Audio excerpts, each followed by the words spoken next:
हाँ जी, BCom honours के मैं असाइनमेंट लेके आया।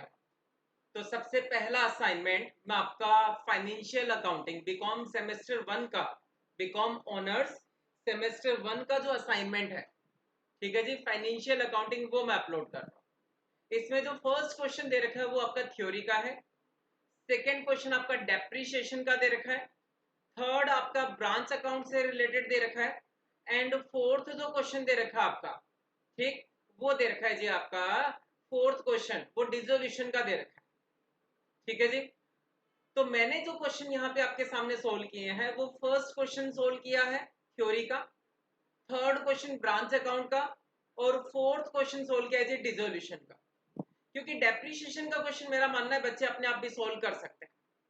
ठीक है, तो चलिए जी स्टार्ट करता हूं। थोड़ा सा मैं एक्सप्लेन कर दूं, बाकी मैंने अपलोड कर दिया है इसमें। तो मैं यहाँ पे सोल्व कर रहा हूँ जी, आप कोड वगैरह सब कुछ चेक करके फिर इसमें स्टार्ट करना।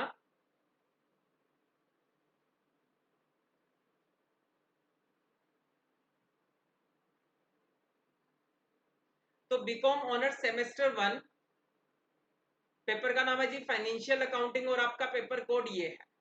ठीक है जी। कोई भी दो क्वेश्चन अटेम्प्ट करने चार में से। तो फर्स्ट क्वेश्चन थ्योरी का है, और जब तक पॉसिबल हो प्रैक्टिकल अटेम्प्ट किया करो। ठीक है, तो write short note on objective and limitation of accounting. First A का जो पार्ट है कि आपको शॉर्ट नोट बताना है objective and limitation of accounting. तो एक काम करते हैं, सबसे पहले अकाउंटिंग की क्या करें जी, डेफिनेशन दे देते हैं कि अकाउंटिंग होता क्या है। ठीक है, लिख देंगे ये सारा, और डेफिनेशन में जो पॉइंट निकल के आते हैं कि अकाउंटिंग क्या होता है जी, आर्ट होता है।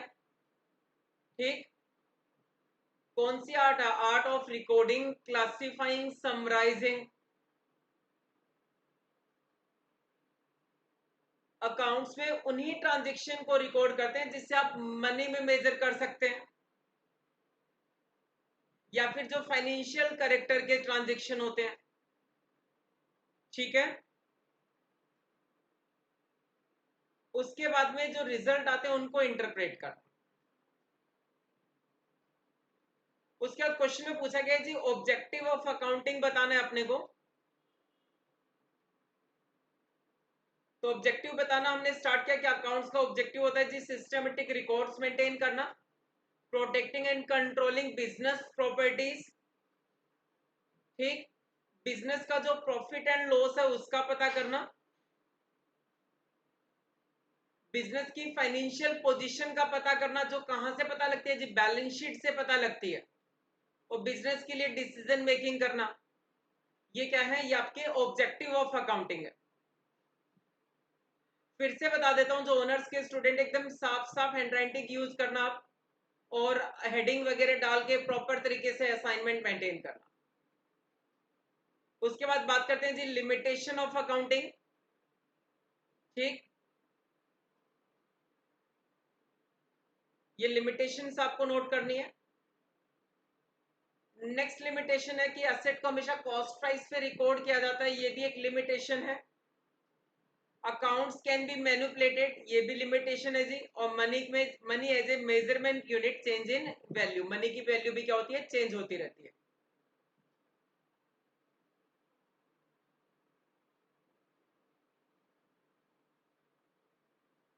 क्वेश्चन नंबर 1 का जो बी पार्ट है वो दे रखा है जी आपको कि revenue is recognised when sale is made और सर्विसेज आर रेंडर्ड। आपको क्या करना है, इसके एक्सेप्शन है इस रूल के। तो रेवेन्यू तभी रिकॉर्ड किया जाता है जब सेल की जाती है, जब सर्विसेज दी जाती है। इसके कुछ एक्सेप्शन है, वो हम बता देंगे जी। रियलाइजेशन कॉन्सेप्ट भी बोलते हैं इसको, या इसको रेवेन्यू रिकॉग्निशन कॉन्सेप्ट भी बोला जाता है।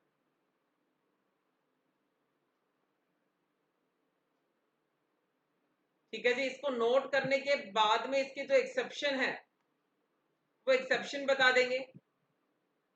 पहला एक्सेप्शन है जी हायर परचेज की ट्रांजेक्शन। दूसरा एक्सेप्शन है जी लॉन्ग टर्म सर्विसेज और कंस्ट्रक्शन की जो कॉन्ट्रैक्ट है। और तीसरा है जी गोल्ड माइनिंग। ठीक है, ये आपका था जी 1 का बी पार्ट।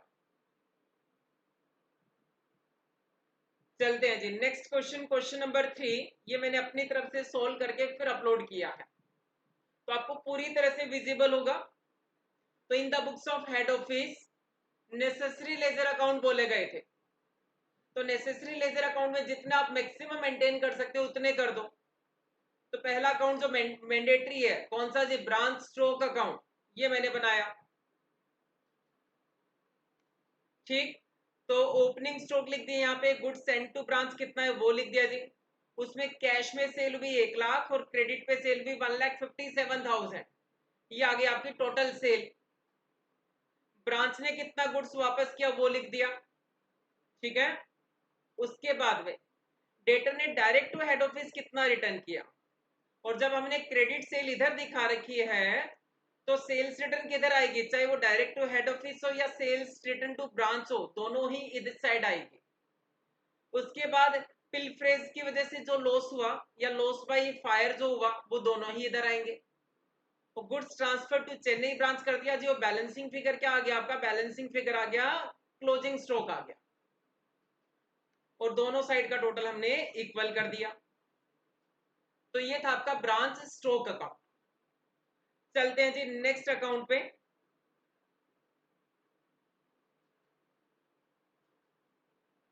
आप टोटल वगैरह अपने तरफ से भी चेक करना एक बार, ठीक है। डेटर का ओपनिंग बैलेंस दे रखा है क्वेश्चन में, क्रेडिट सेल का अमाउंट भी गिवन है, बैड डेट्स का अमाउंट गिवन है, सेल्स रिटर्न टू ब्रांच और sales return direct to head office, और क्लोजिंग डेटर का अमाउंट भी गिवन है। तो बैलेंसिंग फिगर आ गई जी, डेटर से कैश कितना रिसीव किया वो आ गया, कलेक्शन फ्रॉम डेटर आ गया। उसके बाद इसका टोटल कर देंगे दोनों साइड का इक्वल।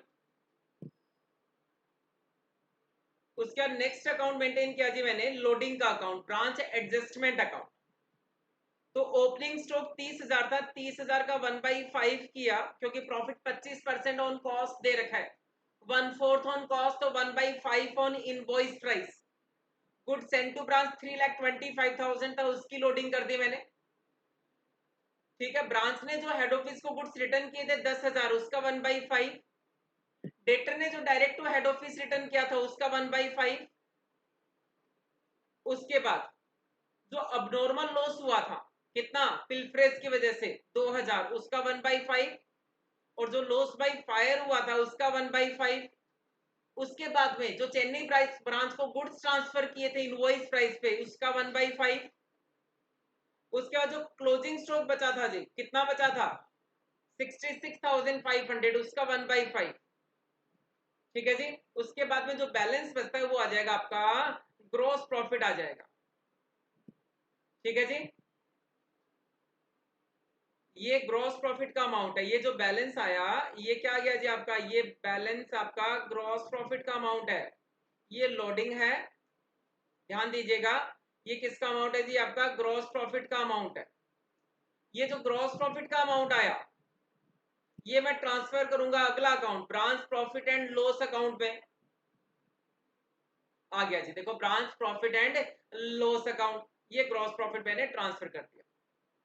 उसके बाद में क्वेश्चन में दे रखा है इंश्योरेंस कंपनी से क्लेम मिला, बैड डेट्स का अमाउंट लिख दिया जी, इंश्योरेंस चार्जेस पे किया। 2,000 का जो लॉस हुआ था पिलफ्रेज की वजह से, उसमें 400 तो लोडिंग थी, 1,600 रुपए क्या था जी उसका कॉस्ट प्राइस था। 5,000 का जो लॉस बाय फायर हुआ था उसमें 1,000 लोडिंग था, 4,000 कॉस्ट प्राइस था। उसके बाद पेटी एक्सपेंसेस के बारे में बता रखा है, ओपनिंग बैलेंस दे रखा है। ये कहां से निकाला जी, ये मैंने वर्किंग नोट से निकाला। कहां दे रखा है वर्किंग नोट, देख लो नीचे। पेटी कैश का ओपनिंग बैलेंस 50, इतना पैसा भेजा गया पेटी कैश के लिए, इतना क्लोजिंग बैलेंस बचा, तो इस साल के एक्सपेंसेस इतने आ गए, और ये एक्सपेंसेस मैंने आपके सामने यहां रिकॉर्ड कर दिए, और टोटल प्लस माइनस करके ये आपका नेट प्रॉफिट आ गया। ठीक है जी, तो ये क्वेश्चन करने के बाद नेक्स्ट क्वेश्चन पे चलते हैं। नेक्स्ट क्वेश्चन है जी आपका डिसोल्यूशन का, और डिसोल्यूशन में वन पार्टनर इंसॉल्वेंसी दे रखा है, गार्नर वर्सेस मुर्रे का केस। तो क्रेडिटर ट्रांसफर कर दिया, इधर बिल्स पेबल ट्रांसफर कर दिया हमने, असेट ट्रांसफर कर दी, उसके बाद दे रखा था असेट इतने पे रियलाइज हुई, ये दिखा दिया मैंने। और क्वेश्चन में दे रखा था लाइबिलिटीज की भी हमने पेमेंट कर दी थी। फाइनली जो लॉस आया वो transfer to partners capital account, ये हमने पार्टनर्स कैपिटल अकाउंट में ट्रांसफर कर दिया। रेशियो था 18:7:10, ठीक है जी। और दोनों साइड का टोटल कर देंगे, आप कैलकुलेशन चेक कर लेना। उसके बाद मैंने बनाई थी यहाँ पे पार्टनर्स कैपिटल अकाउंट। तो क्वेश्चन में जो दे रखा था वो दे रखा था बैलेंस बीडी दे रखा था, और सी का बैलेंस बीडी डेबिट साइड में दे रखा था। उसके बाद प्रॉफिट एंड लॉस का बैलेंस दे रखा था, वो मैंने डिस्ट्रीब्यूट किया। उसके बाद रियलाइजेशन लॉस जो कैलकुलेट होके आया था वो ट्रांसफर कर दिया जी।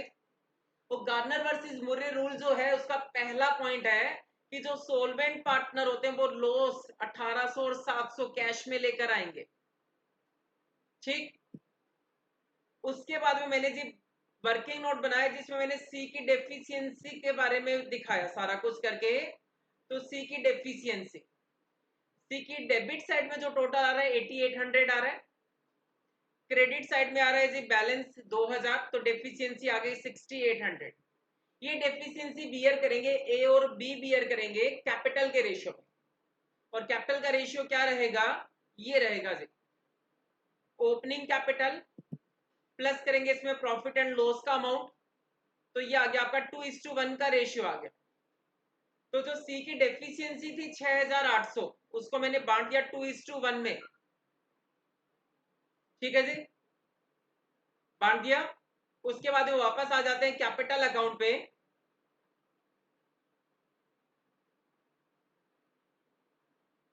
तो ये आ गया जी पार्टनर्स कैपिटल अकाउंट पे, तो ये डेफिशिएंसी मैंने दिखा दी और ए और बी में इधर डेबिट साइड में लिख दिया, और बैलेंस जो बचा वो हमने इनको पे कर दिया टू कैश। आप फिर से कैलकुलेशन चेक कर लेना।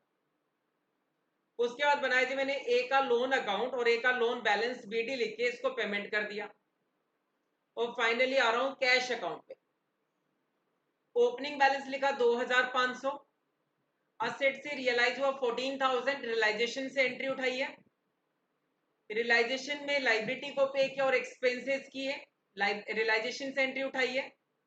ए और बी जो लॉस ऑन रियलाइजेशन कैश में लेकर आए थे, ये जो लॉस ऑन रियलाइजेशन का अमाउंट कैश में लेकर आए थे ये लिखा है जी। ए का लोन पे कर दिया और फाइनली ए और बी को पेमेंट कर दिया। उसके बाद में डेफिशिएंसी का जो वर्किंग नोट है वो भी देख लो आप दोबारा से।